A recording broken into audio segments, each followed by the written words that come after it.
sloveni, sempre più scettici nei confronti della politica, confermano però il presidente Pahor a capo dello Stato. La libertà d'espressione nella Polonia di Kaczynski, dove gli artisti devono fare i conti con una nuova ideologia di Stato. Aleksandra Kutas, la modella ucraina che con la forza del sogno è riuscita ad affermarsi malgrado l'infermità fisica. Il convento delle Orsoline ad Arbe in Croazia, dopo 1000 anni, aperti i muri della clausura. La popolazione di Sappada dopo Caporetto riparò in Toscana, un esilio che dopo un secolo è ancora vivo nel ricordo della comunità.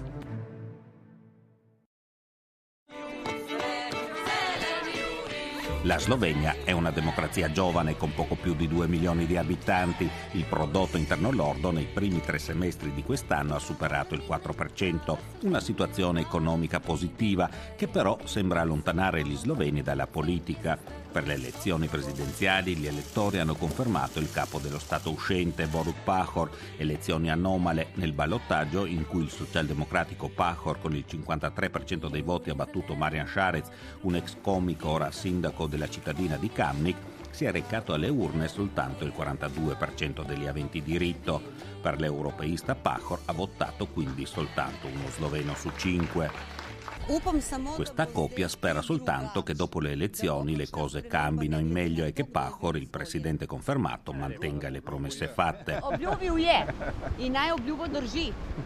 Ho votato per Pahor perché mi convince, lo ritengo un uomo che mantiene la parola.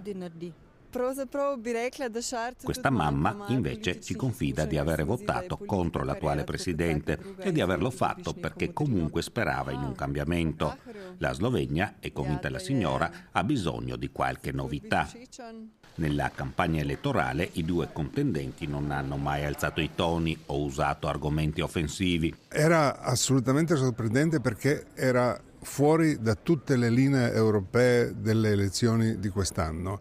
Non si parlava né di migranti, né di odio verso l'altro, né di protezione dello Stato. Si parlava di tutte le cose che non erano assolutamente collegate con le competenze del Presidente della Repubblica, no? E l'unica spiegazione che c'è è che i migranti in Slovenia non ci sono. Il tema dell'immigrazione quindi non ha toccato la campagna elettorale, anche se è molto presente nel dibattito pubblico. La Slovenia è uno dei pochi paesi dell'Unione Europea ad est ad aver accettato di ospitare quote di profughi sbarcati in Italia o in Grecia. Nel 2014 però l'ondata di 1 milione di profughi che risalì i Balcani fino alla Germania creò nel paese un allarme sociale. Il governo, di centrosinistra, decise di erigere una barriera di filo spinato lungo il confine con la Croazia, un provvedimento fortemente criticato dagli intellettuali. L'opinione pubblica continua però ad avere paura dell'immigrazione. Osebno bi rekla da je malega človeka. Le persone comuni sono spaventate dall'immigrazione. Quando nel 2014 ai nostri confini è arrivata una grandissima massa di profughi siriani e siccome questa massa fu trattenuta al confine crescendo a dismisura, l'opinione pubblica si è spaventata. È stata una reazione normale. Noi siamo esseri viventi e come ogni essere biologico abbiamo paura dei fatti nuovi, degli eventi inattesi e non previsti. La paura in questi casi è un riflesso biologico normale. La politica e la cultura servono proprio per governare questi riflessi biologici e aiutarci a comportarci da esseri umani. Purtroppo la società politica e la cultura non hanno educato le persone comuni a reagire in modo adeguato. Na pravilen način pripravili. A Lubiana ha fatto scalpore il caso di Ahmad, un siriano di 46 anni che da 2 si trova in Slovenia, una persona che parla già lo sloveno, lavora come meccanico e aiuta gli altri profughi del centro di accoglienza. Ahmad però, secondo il Ministero dell'Interno sloveno, doveva essere respinto in Croazia, come previsto dagli accordi di Dublino. Contro questa decisione c'è stata una mobilitazione organizzata da un gruppo di studenti e docenti della facoltà di giurisprudenza. L'azione ha costretto il premier Miro Cerar a rilasciare a Ahmad un permesso di soggiorno. Nella motivazione ha scritto che la presenza di Ahmad in Slovenia è nell'interesse della nazione.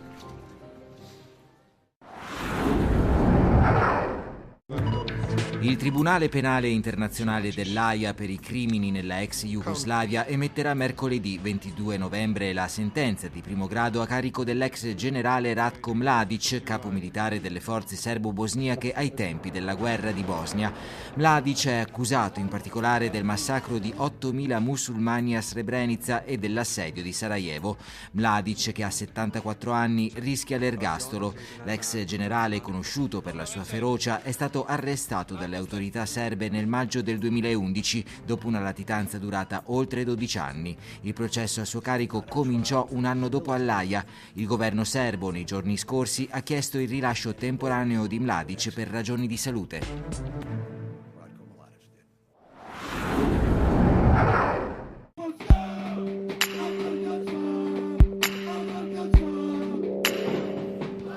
In Polonia la situazione politica si sta radicalizzando, il paese è spaccato. Il governo formato dal partito Diritto e Giustizia della premier Beata Szydło e guidato da Jarosław Kaczyński sta propugnando una radicale politica conservatrice.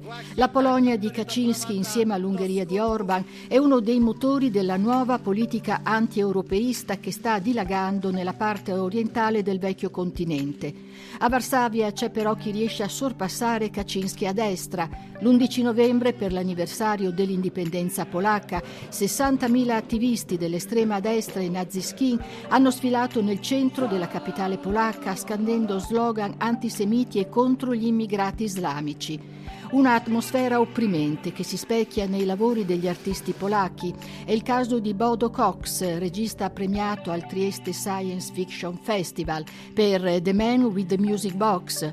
Usando due chiavi di racconto tipiche della fantascienza, la macchina del tempo e la distopia, Cox paragona la Polonia della dittatura comunista con la Polonia del futuro, del 2030, immaginata come una brutale dittatura capitalista. La Polonia è nell'Europa e l'Europa è nel mondo, e guardando i notiziari e guardando com'è la situazione nel mondo, penso che sia possibile che finiremo per creare un mondo orwelliano. I nostri sono tempi bui e pericolosi. Nel film, nella Polonia del 2030, Adam scappa dalla zona più povera di Varsavia verso la nuova città. Qui si innamora di Goria, una affascinante impiegata dell'ufficio risorse umane, e la loro storia, grazie a una vecchia radio, in realtà una macchina del tempo, si dipana tra la Polonia del futuro e la Polonia del 1953, l'epoca più dura del regime comunista. E qui Cox propone il paragone amaro con la Polonia di oggi. Penso che alla storia piace ripetersi. La Polonia ha un passato tragico, il XX secolo è stato un periodo buio e triste per il mio paese. Ora siamo in una situazione nella quale, se non agiremo, la storia si ripeterà e forse nel futuro vivremo in uno stato simile a quello degli anni 50, un partito, un leader, una ideologia. Bodo Cox in patria ha spesso polemizzato con il potere di Jarosław Kaczyński, accusandolo di voler nuovamente imporre la censura e di voler limitare la libertà di pensiero in Polonia. Sì, è possibile che si ripetano i tempi prima del 1989, quando non c'era libertà, quando non c'era libertà d'espressione. Il governo ha destituito il direttore dell'Istituto Cinematografico Polacco e ora noi cineasti viviamo in una situazione difficile nella quale non sappiamo come sarà il nostro futuro. In Ungheria, ad esempio, una gran parte del budget è dedicata alla produzione di film che parlano di grandi eroi ungheresi. Quello che resta però viene speso per i film d'autore. Non so però come si risolverà la situazione da noi in Polonia. Se il governo finanzierà sia i film propagandistici sia quelli prodotti con spirito libero, tutto finirà bene. Al contrario, si prospettano tempi bui, ma non ho una sfera di cristallo per prevedere il futuro. Nella Polonia futura, grigia e claustrofobica che Cox dipinge nel film, uno degli slogan che si ripetono è «Il miglior futuro è il passato», uno slogan che evidentemente per gli artisti polacchi è già l'incubo dell'oggi.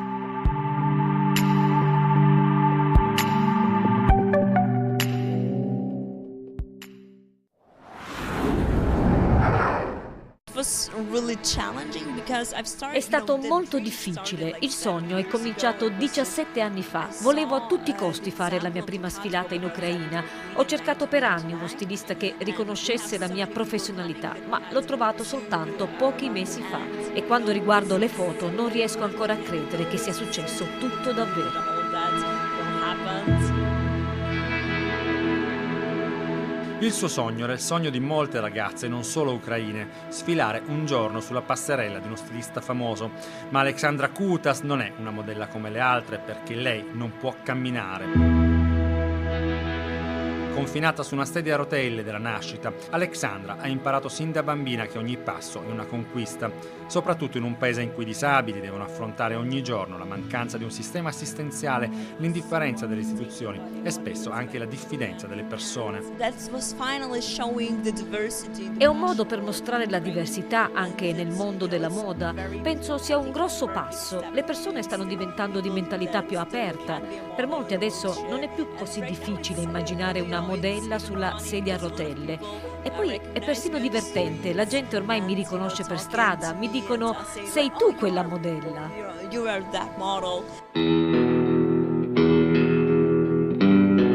Il successo di Alexandra infrange un tabù, ma è anche il segno che le energie innovatrici che attraversano il paese ex sovietico del dopo Maidan stanno dando i loro frutti. La passerella è il luogo della bellezza, è un posto magico. Con il mio lavoro voglio portare l'attenzione del mio paese sulla questione delle disabilità. È un argomento molto importante, soprattutto ora che l'Ucraina è in guerra con la Russia. Ci sono molti soldati che tornano feriti dal fronte e molti di loro sono disabili. A lot of them are getting disability.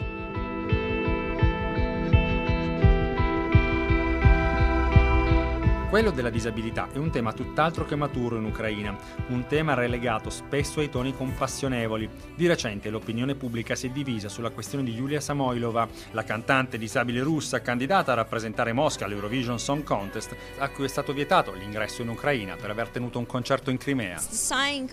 Penso sia un altro segnale del fatto che l'Ucraina sta prendendo sul serio l'uguaglianza delle persone. L'arrivo di Yulia Samoilova sarebbe stato contro la legge perché la Crimea è sotto l'occupazione della Russia, ma è ancora ucraina. È importante trattare le persone disabili come tutti gli altri, perché soltanto così avremo pari diritti.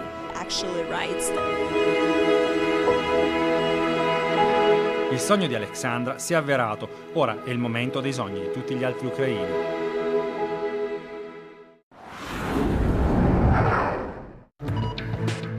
Il comune di Budapest, a un anno dalla scomparsa, ha reso omaggio all'attore Bud Spencer, al secolo Carlo Pedersoli, scoprendo una statua nel centro della capitale ungherese.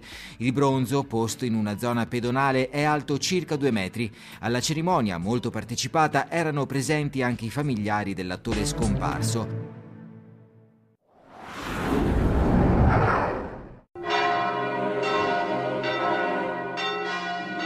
Il campanile del monastero benedettino di Sant'Andrea è il simbolo dell'isola di Arbe dal 1081, un faro millenario della fede sull'isola del Quarnero in Croazia, dal quale si irradiavano la cultura e lo sviluppo economico dell'isola, che per secoli fu la più popolosa dell'Adriatico settentrionale. Nel 1018 il vescovo di Arbe Marius Benedettino, pure lui, fondò il monastero delle monache di clausura e intesse legami sempre più forti con Venezia, rafforzando la presenza dell'ordine, che nella sua massima espansione sull'isola ebbe 5 monasteri che hanno sostanzialmente impresso la direzione allo sviluppo economico, urbanistico e culturale dell'isola. Un'influenza attualmente allo studio delle università di Zagabria e di Lubiana, come ci spiega il docente della facoltà di filosofia di Lubiana, Dušan Mlazović, che ha proposto alle monache di aprire in occasione del millennio per alcuni giorni il monastero alla comunità.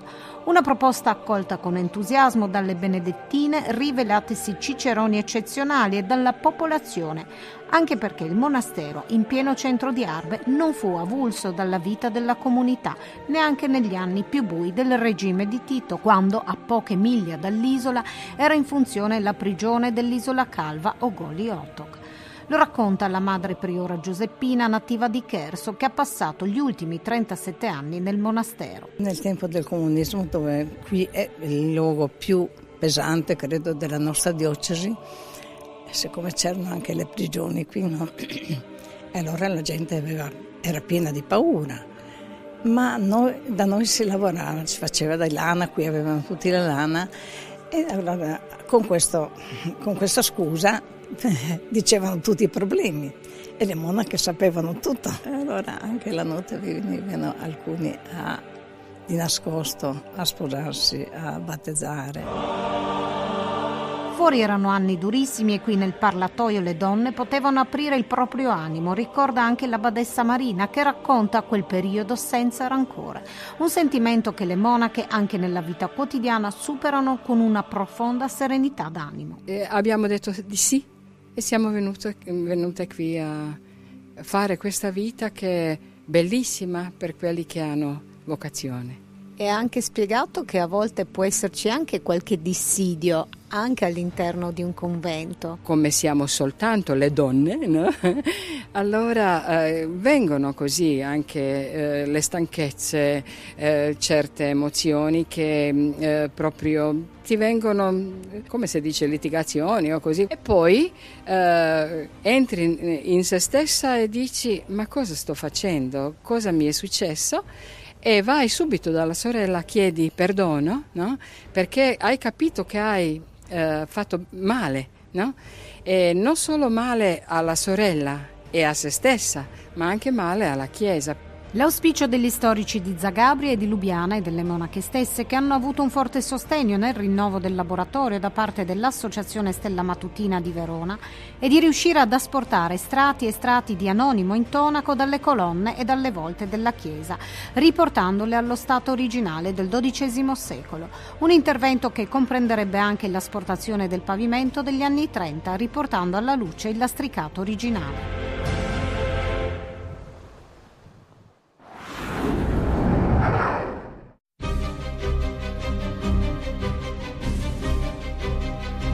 Mio padre era prigioniero in guerra, che era dell'85, e mia mamma era laggiù, con i profughi. E raccontava spesso che c'era questo bel legame con quella patria perché hanno vissuto 2 anni poi giù loro. Chi un padre, chi una madre. Qui a Sappada, ultimo lembo di terra italiana al confine con l'Austria, nessuno ha dimenticato quella pagina che nei libri di storia non c'è. Un pezzo di memoria collettiva che torna a galla esattamente 100 anni dopo, perché qui, 4 giorni dopo la disfatta di Caporetto, 841 sappadini furono costretti a lasciare le loro case, le loro vite, deportati in Toscana per salvare la pelle. La profuganza, come la chiamano qui, durerà 1 anno e mezzo. 100 anni fa, sotto la pioggia, i sappadini venivano evacuati. È giunto l'ordine di lasciare il paese con tutti i loro familiari.